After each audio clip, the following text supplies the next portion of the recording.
Answer po? Matthew 16:18 is correct. Okay, Matthew 16:18. Tayo po tayo, Matthew 16:18. So, 1, 2, 5, 6, 7. 1, 2, 5, 6, 7 po. 1, 2, 5, 6, 7. Yan po yung answer. Pangalan number po yung isa.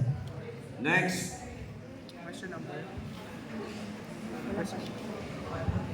Pang ilan na po yung pasal? Pag ilang question na nito? Ewan ko, ano, laktaw-laktaw manggod ko. Hindi ako So last time. Ilang questions na yun? 5. Hanggang ilang questions tayo? 20 yun din. Sige po, Questions na lang para... Okay, next question. Very familiar, very easy. I expect you can answer all of you.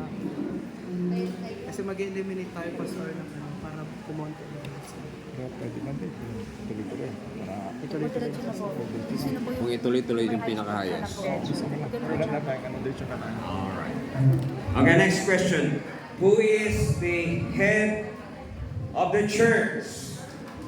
5, 4, 3, 2, 1. Show your answer. Show your answer, mga kapatid. Alright, Jesus Christ is correct. Alright, so all of them got the correct answer.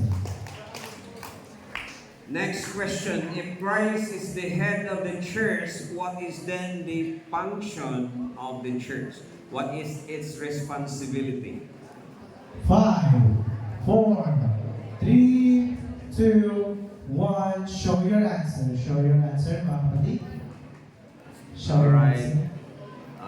In one word, that is to execute or executive. Go baptize and teach, considerable. Tayo po yung mga na-consider naman. Sige po, To execute. carry the Great Commission, considerable. Consider. But, Yung isa, executive, correct. Executive is the correct answer. alright, so 1, 2, 3, and 7 got the correct answer. 1, 2, 3, and 7. Next. Next question. In the Baptist Church, what is the rule of faith and practice?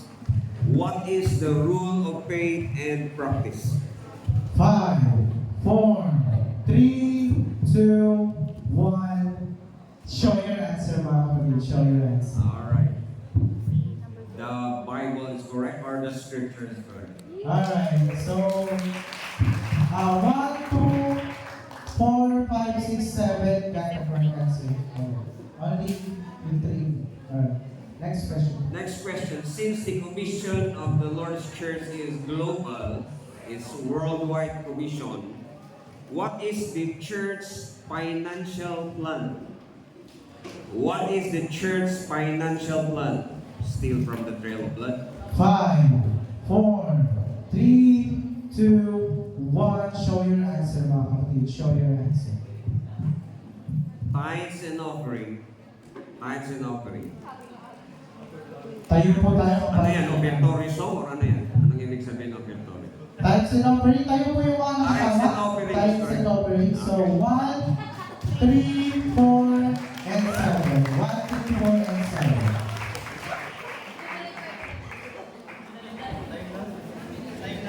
Alright. Next question from the trail of blood.